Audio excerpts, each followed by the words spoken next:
नमस्कार दोस्तों, एक बार फिर आप सभी का स्पिरिचुअल ग्रेस चैनल में बहुत बहुत स्वागत है।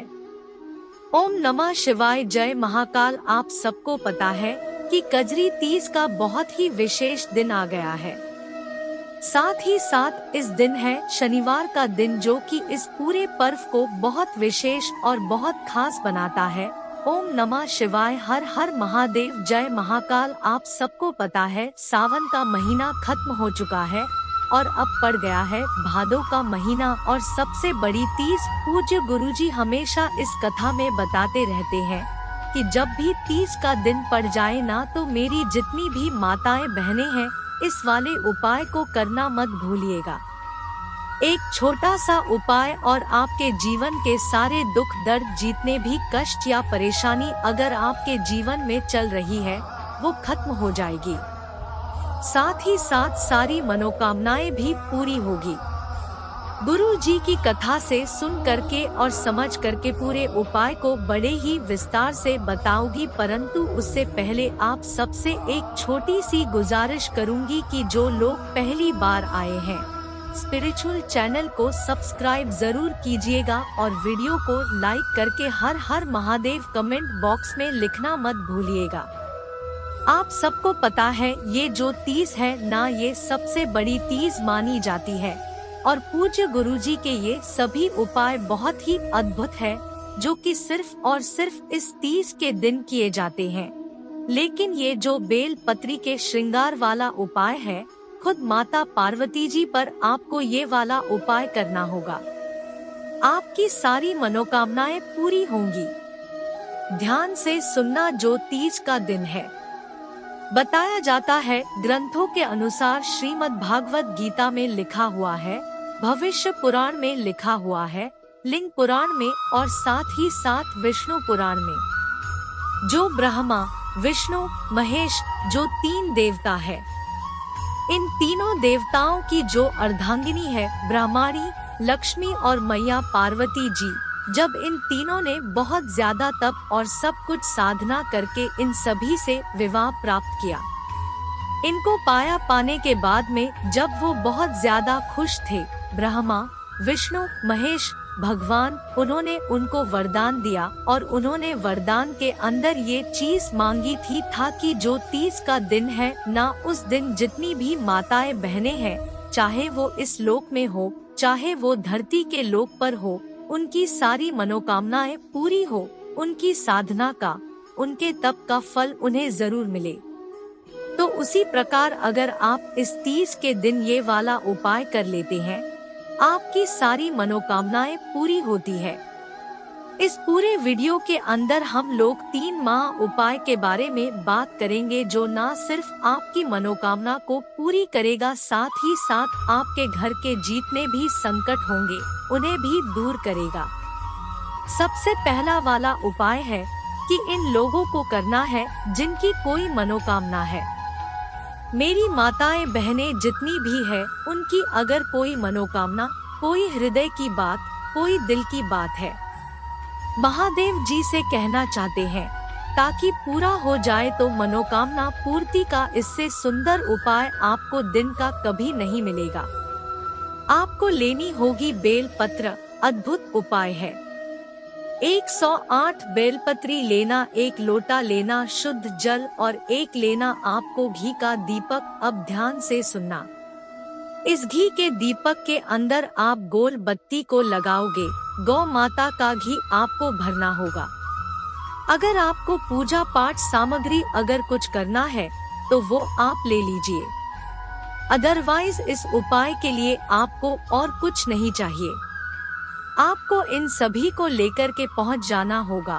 तीज के दिन मेरे देवाधिदेव महादेव जी के मंदिर शिवलिंग के पास में। सुबह जाना चाहो सुबह चले जाओ, शाम को जाना चाहो शाम को चले जाओ, कोई दिक्कत नहीं है। उत्तर दिशा की तरफ मुंह करके बैठ जाना है। अब ध्यान से सुनना। आपकी अगर कोई मनोकामना है, कोई हृदय की बात है, उसका उपाय करने से पहले आपको जो भी पूजा अर्चना जो चढ़ाना है, करना है, वो आप चढ़ा दीजिए। 1 लोटा शुद्ध जल मेरे देवाधिदेव महादेव जी के ऊपर समर्पित करेंगे। ओम नमः शिवाय श्री शिवाय नम का स्मरण करते हुए शिव शक्ति के नाम से शिव शक्ति का स्मरण करके आपको यह एक लोटा शुद्ध जल मेरे देवाधिदेव महादेव जी पर समर्पित करना है। आपने जो बेल पत्र लिए हैं उन सभी बेल पत्रों को शिव शक्ति का स्मरण करते हुए ओम नमः शिवाय मंत्र को बोलते हुए एक एक करके इस हस्त कमल पर आपको समर्पित करते चले जाना है। और इस तरीके से आपको चारों तरफ बेल पत्नियों से ओम नमः शिवाय मंत्र का स्मरण करते हुए शिव शक्ति के नाम से आपको यहाँ पर लगा देनी है। आपको पूरी मैया पार्वती जी का श्रृंगार करना है, उनके हाथों पर, उनके सिर पर, उनके चारों तरफ कटिभाग पर चारों तरफ से आपको बेल पत्री से श्रृंगार करना है। उसके बाद झोली पसार करके अपनी जो भी कामना है अपना नाम और गोत्र बोल करके महादेव जी से कह दीजिएगा। चाहे वो आपके पति की लंबी उम्र की कामना हो, चाहे उनकी तरक्की के लिए हो, चाहे घर में प्यार मोहब्बत बढ़ाने के लिए हो, 30 के दिन मांगा हुआ ये जो वरदान है ना उन तीनों देवियों के द्वारा आपको प्राप्त होगा। पूज्य गुरुजी ने जैसा अपनी कथा में बताया वैसा आसान भाषा में आपको बताने का संपूर्ण प्रयास किया है। आप बात कर लेते हैं दूसरे वाले उपाय की तरफ। अगर आपके जीवन में क्लेश बहुत ज्यादा है, मतलब परिवार में लड़ाई झगड़े हैं, पति पत्नी के बीच में बनती नहीं है, लड़ाइयाँ बहुत ज्यादा होती है, तब आपको ये वाला उपाय करना होगा। आपके घर की सारी लड़ाइयाँ खत्म हो जाएगी। आपको लेने होंगे सफेद फूल। उन सफेद फूलों की आपको बनानी होगी माला, लेकिन माला बनाते वक्त ध्यान रखना आपको सुई का प्रयोग नहीं करना है। माला बनानी होगी बिना सुई से, ये चीज ध्यान रखना। एक लोटा शुद्ध जल लेकर के पहुंचना है मेरे देवाधिदेव महादेव जी के मंदिर शिवलिंग के पास में। अब ध्यान से सुनिएगा, आपको उत्तर दिशा की तरफ मुंह करके खड़े हो जाना है और सबसे पहले आपको एक लोटा शुद्ध जल मेरे देवाधिदेव महादेव जी पर समर्पित करना है। ओम नमः शिवाय श्री शिवाय नमस्ते का स्मरण करते हुए, और अगर आपके पास में जो मंदिर है वो माला इतनी बड़ी बनाना कि महादेव जी से लेकर के पार्वती जी के ऊपर तक आ जाए। अगर आप ऐसा करते हैं तो आप शिव और शक्ति दोनों का मिलन करवा देते हैं, और इन दोनों का मिलन करवाने से जो पुण्य फल आपको प्राप्त होता है, ना जो भी आपकी कामना होती है, आपके दाम्पत्य जीवन में जो भी कठिनाइयाँ चल रही होती है वो हल जरूर होती है। उसके बाद जब आपको तीसरा उपाय करना है, वो तीसरा उपाय किन लोगों को करना है? अगर किसी को मनचाहे वर की इच्छा पानी है ना, तो इससे सुंदर उपाय आपको नहीं मिल सकता है। जितनी भी कुंवारी कन्याएं हैं उनके लिए ये सबसे सुंदर उपाय मनचाहे हैं। पर मनचाहे पति पाने के लिए देखिए कैसे करना होगा। 30 के दिन ही आपको ये वाला उपाय आपको लेने होंगे 7 चावल के दाने, अक्षत यानी कि 7 चावल के दाने लेना जो कहीं से भी खंडित ना हो। थोड़ी सी लेनी होगी आपको हल्दी। अब काफी सारे लोग बोलेंगे आपको इस तरीके से हल्दी की गांठ लेनी है, इसे पीस करके इस तरीके से पाउडर बना लेना है। आपने जो चावल के दाने लिए हैं उनको आपको इस हल्दी के अंदर डाल करके पीले चावल बना लेने हैं। पीले चावल लेना, एक लेना दीपक, और साथ ही साथ इसके अंदर भरना गाय माता का घी।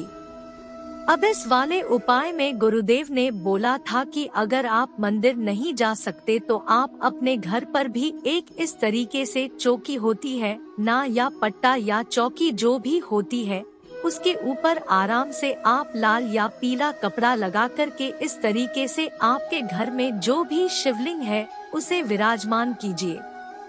मैया पार्वती जी का जो भी इस तरीके से अगर आपके घर में व्यवस्था है तो आप इस वाले उपाय को घर में भी कर सकते हैं।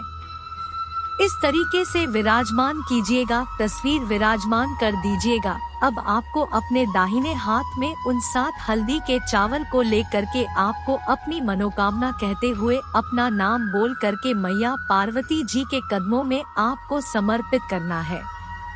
हल्दी लगे हुए चावल है मैया पार्वती को शिवलिंग पर समर्पित मत करना। उसके बाद में आपको इस तरीके से जो आपने दीपक तैयार किया है ना, ऐसे आपको 11 दीपक और तैयार करने हैं, यानी कि टोटल 11 दीपक होने चाहिए। पहले मैंने एक बताया था 11 दीपक होने चाहिए और उन्हें 11 दीपक को है ना अपनी कामना कहते हुए इस चौकी के चारों तरफ आप जमा देना। अगर आप मंदिर में जा करके इस उपाय को करते हो तो महादेव जी के मंदिर के चारों तरफ इस तरीके से चौखट बनी हुई रहती है ना, उन चौखट पर आपको उन 11 दीपक को अपनी कामना, मनचाहे वर की कामना कहते हुए लगा देना। भगवान ने चाहा तो 3 महीने के अंदर अंदर आपका मनचाहा वर भी आपको मिलेगा। उसके साथ में विवाह भी होगा और आप सुखी जीवन व्यतीत करेंगे। गुरुजी के ये सभी उपाय बड़े ही खास और अचूक जरूर कीजिएगा। साथ ही साथ वीडियो अगर पसंद आया हो तो लाइक जरूर करना और चैनल को सब्सक्राइब जरूर कीजिएगा। ओम नमः शिवाय, जय महाकाल। और स्पिरिचुअल ग्रेस में जितने भी भाई बहन मेरी आवाज पहली बार सुन रहे हैं तो चैनल को सब्सक्राइब करिएगा। ओम नमः शिवाय, जय महाकाल।